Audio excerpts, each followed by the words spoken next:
साडे वाल मुखड़ा मोड़ पे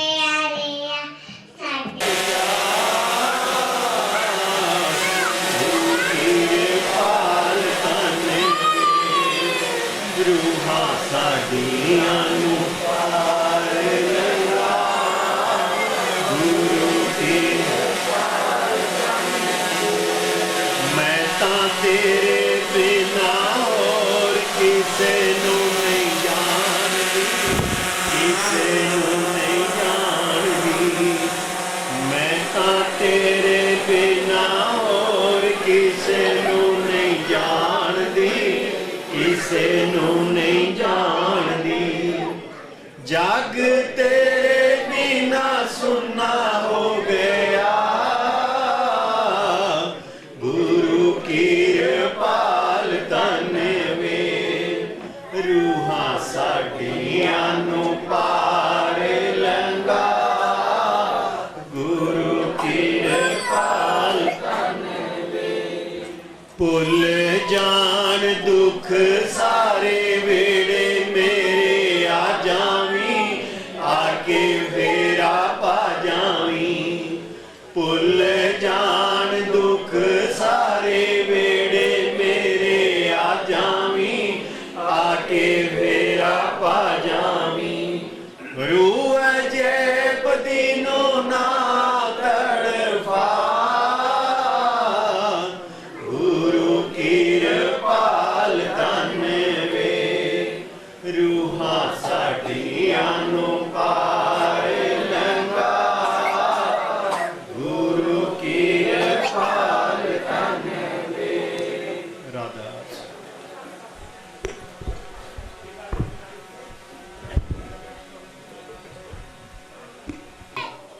इतनी महामारी के अंदर भी इतनी दया की हुई है। दुनिया के अंदर कोई ऐसा शायद गांव नहीं होगा जहां इस तरह से कार्यक्रम कोरोना काल के अंदर हुआ होगा।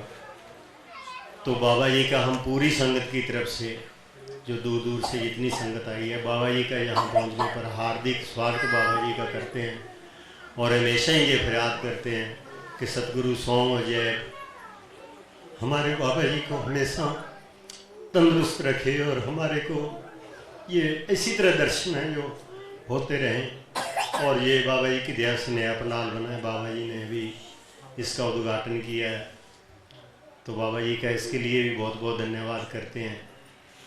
ये कार्यक्रम खास करके सेवादारों का है तो बाबा जी सेवादारों के बारे में दो शब्द बोलेंगे। तो सभी सेवादारों को बाबा जी जैसे कहते हैं सभी मिलजुल के प्रेम प्यार से खास करके बहनों से एक बात जो कहनी है। अजैब सिंह जी महाराज भी हमेशा ये बात कहा करते थे कि भी मोतिया और रेणु जी जो सेवादार बाबा जी की मुखिया थी तो उनको कोई सेवा देते तो वो सेवा को बोझ लेती थी भी आगे आलू काटने को दे दिए थे तो आगे सेवा नहीं देती थी। तो बाबा जी कहते थे भी सेवा बोचनी नहीं अगे भी सेवा देनी है तो टाइम पर जी वो सेवा पूरी हो जाए। तो बहनों से ये खास करके बेनती है कि सभी बहनों ने सेवा करनी होती है। बंद कर दो। तो बहनों से खास करके बेनती है कि जो नई सेवादार भी आती हैं आपने अगर सुबह लंगर की सेवा कर ली है तो नई सेवादार जो आई हैं उनको ज़रूर मौका दें। ये ना कहे कि हम तो बैठ के ही हैं। मतलब ये है कि सेवा होनी चाहिए काम मौके पे होना चाहिए। जिनको नहीं समय है वो सत्संग सुने तो सेवा जो है बांट के मिलजुल के करनी है। आगे भी सेवा अपने जो बाबा जी ने दी है वो देनी है। तो आपके चरणों में यही बेनती है। बाकी बाबा जी का बहुत बहुत धन्यवाद पहुंचने पर दोबारा। और बाबा जी अभी दो शब्द सेवादारों के बारे में राधा से।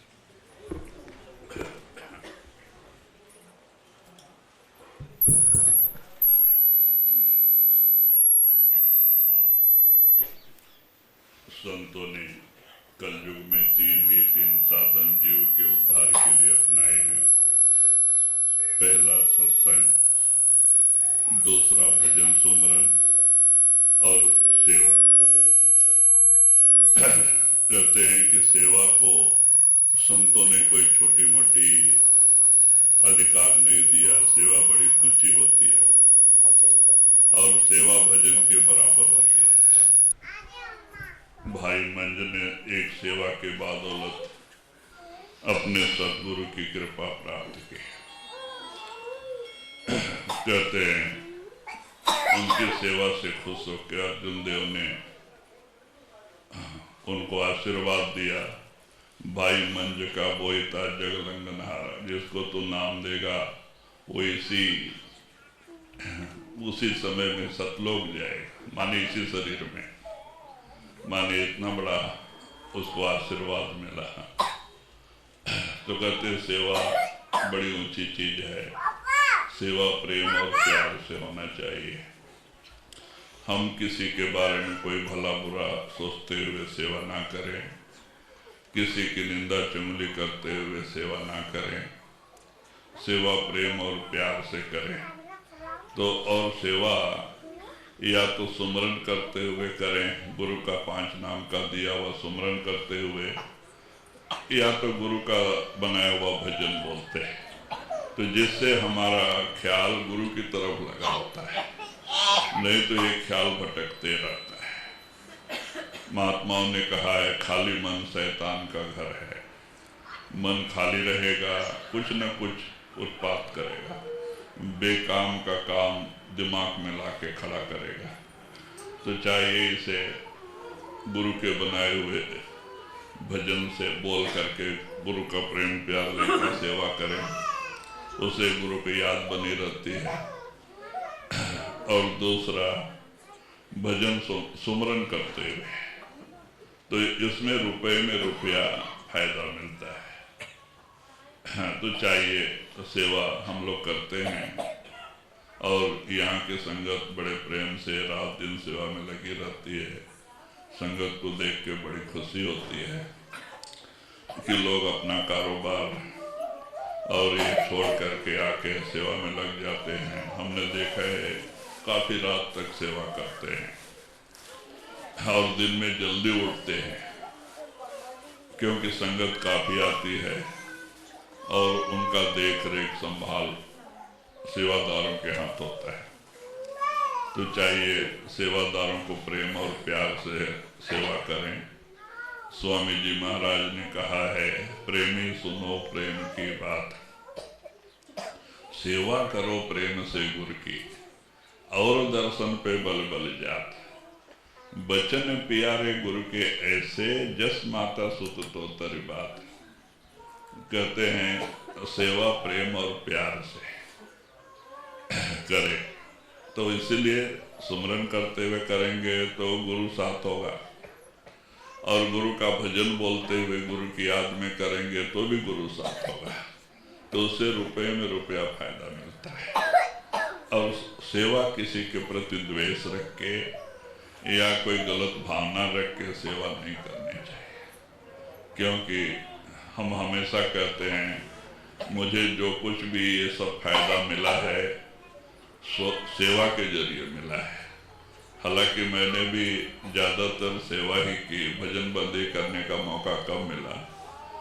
हम खाली 5 साल ही यनमल रेड्डी पहाड़ पे थोड़ा दिन भजन पे बैठे थे, लेकिन सेवा ज़्यादा। तो सेवा से ही गुरु प्रसन्न हुए।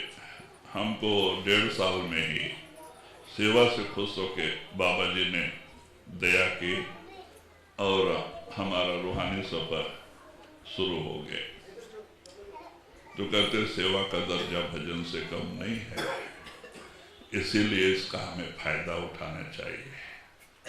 हमें किसी के प्रति कोई भावना रख के सेवा ना करें, किसी की निंदा चुगली करते हुए सेवा ना करें। प्रेम और प्यार से बांट के करें, क्योंकि जो नई संगत आती है उसको भी आप अपने साथ अगर करना चाहते हैं तो बिठा लो, कर उसको भी कुछ सेवा दे दो, आप भी करो। और इस तरह से प्रेम प्यार की सेवा सदगुरु को माननी होती है और उसका रुपए में रुपया फायदा मिलता है। भजन से बढ़ के सेवा होती है। सेवा कोई भजन सुमरन से कम नहीं है। तो हमें थोड़ी समझ के सेवा करनी चाहिए। और गुरु का दर्शन करते हुए बल बल जात, कहते हैं कि एक सिख या गुरमुख अपने गुरु के सामने खड़ा होता है तो वो अपने आप को भूल जाता है कि मैं कहाँ खड़ा हूँ, घर के अंदर हूँ या बाहर। वो उसी का रूप हो जाता है, क्योंकि दर्शन का समय बहुत कम मिलता है। और संत देने के लिए दुनिया में आते हैं। वो हमारी संगत जब हम लेके जाते थे 100-125 संगत आंध्र कर्नाटका की बॉम्बे में, तो मालूम है कि पहले जो महात्मा होते थे पीले कपड़े वाले, वो लोग अपने पैरों में गिरा के खुश होते थे। तो हमारे लोगों को पुरानी आदतें थी, जब जाते थे 2 मिनट का जो दर्शन का समय मिलता था तो झुक जाते थे जमीन पे झुक के नमस्कार करने में, और फिर चॉकलेट लेते चले जाते। बाबा जी की तरफ ठीक से देखते ही नहीं, क्योंकि पहली बात तो भाषा नहीं आती थी और दूसरी बात डरते थे। तो इस तरह से बाबा जी हमको डांटते थे। बाद में जब हम संगत का दर्शन हो जाता था, मैं दर्शन करने जाता तो बाबा जी की डांट मिलती थी कि आप संगत को लेके आते, उनको सिखाते क्यों नहीं। वो बेचारे आते हैं, नीचे झुक जाते हैं, अपना 2 मिनट का समय जो मिलता है वो जमीन देखने में बर्बाद कर जाते हैं और संतों देने के लिए बैठे होते हैं, वो हमारी तरफ देखते ही नहीं क्योंकि संतों कहते हैं संतों के दर्शन के लिए जाना तो क्या करना, संत का निरखो आंख और माथा, सत्य का नूर रहे उन साथा। कहते हैं कि संतों के आंखों और माथे की तरफ देखना चाहिए, पैरों से लग के कोई फायदा नहीं। वो तो कहते हैं जैसे आपके पैर हैं हमारे पैर भी ऐसे ही हैं, पैरों पे गिर के अपना समय क्यों बर्बाद करते हो। तो आंखों से ही संत हमारे कर्मों को लेते हैं, आंखों से ही वो हमें कुछ देते हैं, क्योंकि उनके अंदर जो ताकत प्रकट है वो देखने की खिड़की ये 2 आंख ही है। तो उन्हीं आंखों से ही संतों की दया में मिलती है। तो कहते हैं कि इस तरह से जाएं तो हम उनके आंखों और माथे की तरफ देखें। और कहते हैं बचन प्यारे गुरु के ऐसे, जस माता सुत तोतर बात। कहते हैं उनके वाक्य सुनने के समय हमारी भावनाएं कैसी होनी चाहिए। जैसे एक बच्चा जब बोलने लगता है तो माँ को बड़ी खुशी होती है। पहले पहल बच्चा जब बोलने लगता है कि मेरा बच्चा बोलने लग गया, तो उसको और भी सुनने की ख्वाहिश होती है कि और भी बोले और भी बोले तो कहते हैं जैसे एक माँ को बच्चे की बात सुनने की ख्वाहिश होती है बार बार, ऐसे एक सिख को अपने गुरु का वाक्य प्यारा लगना चाहिए कि और भी सुनना और भी सुनना और भी कुछ बोले। इस तरह का प्रेम और प्यार सुनने के समय भी होना चाहिए। हर एक जगह प्रेम की जरूरत होती है। हमें भजन सुमरन करने के लिए भी प्रेम की ही जरूरत है, और वो प्रेम हमारा गुरु के चरणों की तरफ ना होने से हमारा भजन नहीं बन पाता है क्योंकि प्रेम तो एक ही है और वो प्रेम दुनिया के रंग में रंग गया है। हाँ, तो प्रेम तो एक ही है। और महात्मा कहते हैं दोनों काम करना। कहते दुनियावी कारोबार करते हुए जो है कि भक्ति करना। तो हमें शंका होते रहती है भाई दोनों काम करेंगे कैसे कर सकते, प्रेम जब एक ही है और ये प्रेम के बगैर दुनिया भी नहीं चलती और प्रेम के बगैर भजन भी नहीं बनता जब तक कि गुरु के चरणों से सच्चा प्रेम नहीं होगा। तो महात्मा कहते हैं नहीं, दुनिया में दुनियादारी करते हुए आप भक्ति कर सकते हैं, लेकिन आपको प्रेम प्यार एक तरफ लगाना होगा। तो ये सोचते हो जब आपको समझ आ गई कि दुनिया झूठी है, इसका संबंध 4 दिन का है। जैसे अपने लोग छोड़ के गए, कल हमें भी छोड़ के जाना है। तो जब आपको समझ आ जाती है तो उधर से प्रेम हटा दो, हाँ, और वही प्रेम सदगुरु के चरणों से जोड़ दो और एक ड्यूटी समझ के कारोबार करो। बाल बच्चे में रहो, नौकरी करो, बिजनेस करो, नौकरी समझ के, तो आपका ये संसार भी चलेगा, वहां गुरु की कृपा बनी रहेगी और आपका भजन सुमरन भी बनेगा। तो बगैर प्रेम के आज हमारा मन टिकता नहीं, क्योंकि प्रेम नहीं है तो रूखा फीका होता है। जब तक गुरु के चरणों की तरफ प्रेम पैदा नहीं होगा, हम कभी भजन में कामयाबी हासिल नहीं कर सके। गुरुमुखों का प्रेम देखो अपने गुरु के प्रति कैसा होता है, और वही प्रेम ही जो है उनको कामयाबी दिलाता है। तो हर जगह प्रेम की जरूरत है। तो सच्चा प्रेम सदगुरु के चरणों से जोड़ ले और रहें बाल बच्चे में, कोई फर्क नहीं, तो हमारा यह लोक और परलोक दोनों बन जाता है। अगर हम दुनिया के बन के रहेंगे, भक्ति करेंगे, तो ना वो भी लास्ट टाइम में हमारा साथ छोड़ देता है दुनिया, और भक्ति किया नहीं ये भी गया तो कहते वो भी गया और ये भी गया। तो कैसी हालत होती है धोबी का कुत्ता, घर का न घाट का।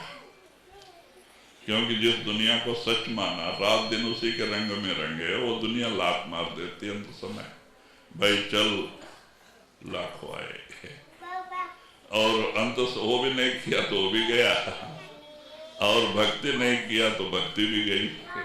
तो दोनों तरफ से हम चले जाते, दुखी होते हैं। तो उस समय ये जीव की यही हालत होती है जैसे एक जुआरी की जुआ हार के घर जाने के समय होती है, ऐसी हालत होती है दुख। और दुनिया को छोड़ के जाने के समय बड़ा दुख भी होता है, और यही आस लेके जाता है, फिर उसी में पैदा होता है जहाँ आशा तहाँ वासा। तो चाहिए कि हमें सेवा भी प्रेम और प्यार से करनी चाहिए। और यहाँ पे प्रेमियों ने मिलके, एक प्रेमी ने जगह लेके दिया है और संगत ने सब मिल करके यहाँ पे अच्छा मेहनत करके एक जगह बना दिया है जो कि हमेशा सत्संग के उपयोग में आएगा। तो बड़ी खुशी हुई। हम महाराज जी के चरणों में प्रार्थना करेंगे कि उन सेवादारों को महाराज अपनी दया बख्शे और इसी तरह का प्रेम प्यार बना रहे। और यहाँ संगत काफी दौलतपुरा में ही आती है और दूसरे तो हमारे आश्रम में आते हैं। कहते हैं सबसे ज्यादा संगत तो यही आती है। तो इसीलिए चाहिए कि आप लोग प्रेम प्यार बनाए रखें, आपसी प्रेम प्यार, और प्रेम प्यार से सेवा करें। सबको बहुत बहुत बाबा जी की दया है।